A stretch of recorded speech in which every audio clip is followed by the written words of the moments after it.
دوستوں کیا آپ جانتے ہیں کہ اللہ تعالیٰ کو اس کائنات کے اندر سب سے زیادہ خوبصورت جگہ کون سی لگتی ہے؟ تو فرمان مصطفیٰ صلی اللہ علیہ وآلہ وسلم ہے کہ اللہ تعالیٰ کو جو محبوب جگہ ہے، پیاری جگہ ہے، وہ مساجد ہے، اور جو ناپسند جگہ ہے وہ بازار ہے۔ اور بڑے افسوس کی بات ہے کہ آج ہم نے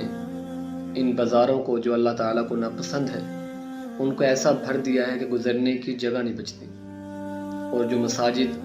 جو اللہ اور اس کے رسول کو محبوب ہے، پیاری جگہ ہے، ہماری رہنمائی اور ہماری ہدایت کا ذریعہ ہے، ہماری مشکلات ان مساجد میں آ کر حل ہوتی ہے، ہم نے ان کو چھوڑ دیا، ہم نے رحمان کو ناراض کر دیا اور شیطان کو راضی کر دیا۔ پھر کہتے ہیں ہم پر مشکلات آتی ہیں، ہم پر پریشانی آتی ہیں، اور جس رب نے تمہیں بنایا ہے تم نے اس کو ہی راضی نہیں کیا، کبھی اس کے پاس آئے ہی نہیں، اس سے مانگا ہی نہیں، ان کو سجدہ ہی نہیں کیا، تو کبھی آئے نا اپنے رب کے پاس آئے اور گناہوں کی معافی مانگی اور کہیں اللہ میں بھول گیا تھا، مجھ سے غفلت ہوگی، مجھے معاف کر دے، تو وہ رب تمہیں معاف کرنے پر قادر ہے، وہ تمہیں معاف کر دے گا۔ اس رب کے در پر آؤ تو صحیح،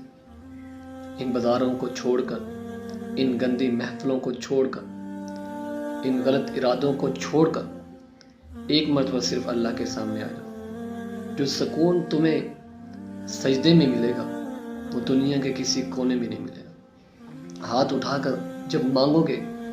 جو مانگنے کا سکون خدا سے ملتا ہے وہ کسی اور کے سامنے نہیں۔ ہم کسی اور سے مانگتے ہیں تو ہمیں شرمندگی ہوتی ہے، ہم اپنی آنکھیں نیچے کر لیتے ہیں، ہمیں کافی دن تک افسوس رہتا ہے،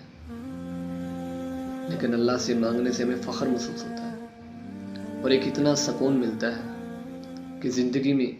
ایسا سکون آپ کو کبھی نہیں ملا ہوگا۔ تو زندگی کو بدلی، ان مساجد کی طرف اپنا رخ کیجیے۔